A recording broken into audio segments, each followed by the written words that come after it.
జగన్ చేయలేనిది షర్మిల చేస్తోందా అంటే కాంగ్రెస్ చీఫ్ పెద్ద sketch. AP PCC chief YS Sharmila రాజకీయంగా దూకుడు పెంచారు. రాష్ట్రంలో కాంగ్రెస్ పార్టీకి ఉనికి చాటుకునే ప్రయత్నం చేస్తున్నారు. రాష్ట్ర విభజనతో కాంగ్రెస్ పార్టీకి ఏపీలో నామరూపాలు లేకపోయినా కూడా పార్టీ అధ్యక్షురాలిగా షర్మిల బాధ్యతలు చేపట్టాక నెమ్మదిగా అడుగులు వేస్తున్నారు.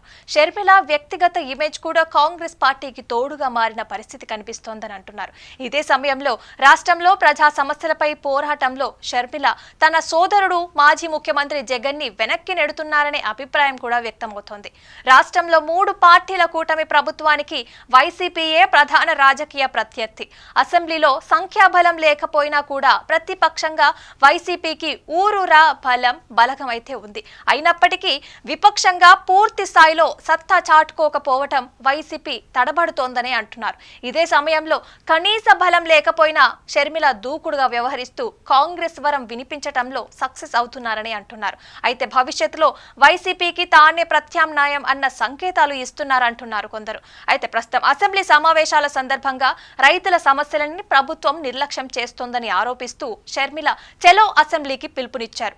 తానే స్వయంగా అసెంబ్లీ ముట్టడికి బలగాన్ని వేసుకొని బయలుదేరారు. అయితే పోలీసులు అడ్డుకున్నప్పటికీ తన రాజకీయ ఉద్దేశాన్ని చాటుకోవటంతో షర్మిల సక్సెస్ అయ్యారు. ఆమె పిలుపునిచ్చిన చెలో అసెంబ్లీకి మీడియా పెద్ద ఎత్తున కవరేజ్ రావటంతో రాష్ట్ర వ్యాప్తంగా షర్మిల పోరాటంపై చర్చ జరిగిందని అంటున్నారు.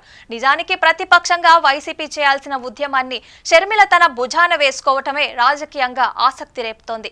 హోదా ఇవ్వనిదే అసెంబ్లీకి రామని మొండికేస్తున్న వైసీపీ రైతుల సమస్యపై సభ వెలుపల అయిన ధర్నా వంటి ఆందోళన కార్యక్రమాలు చేసి ప్రభుత్వాన్ని ఒత్తిడికి గురి చేసే అవకాశం ఉన్నప్పటికీ కూడా సద్వినియోగం చేసుకోలేకపోతోందని విమర్శలు మూటగట్టుకుంటోందని అంటున్నారు. అయితే సభలో ఒక్క ఎమ్మెల్యే లేకపోయినా కూడా రాష్ట్రంలో పెద్దగా కేడర్ లేకపోయినా షర్మిల మాత్రం ప్రభుత్వంపై పోరాటానికి విమర్శలు చేయడానికి వెనక్కి తగ్గటం లేదని అంటున్నారు.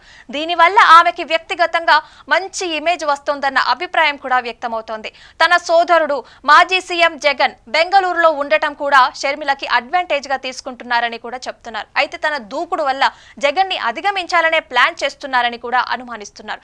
అందుకే గతంలో ఏ విషయంలో అయినా కూడా జగన్ పై విమర్శలు చేసిన షర్మిల ప్రస్తుతం ఆయన జోలికి వెళ్లటం లేదని, ప్రజలు జగన్ ని పూర్తిగా మర్చిపోయే పరిస్థితి తీసుకురావాలని షర్మిల పావులు కదుపుతున్నారని కూడా అంటున్నారు. అయితే నాయకురాలిగా తన సమర్థత చాటుకుంటే ఆటోమేటిక్ గా కేడర్ బలపడుతుందనేది షర్మిల అభిప్రాయం అని చెప్తున్నారు. అందుకే విపక్ష నేతగా జగన్ విఫలమైన అంశాలని తాను తలకెత్తుకోవాలని షర్మిల డిసైడ్ అయినట్లుగా అభిప్రాయపడుతున్నారు.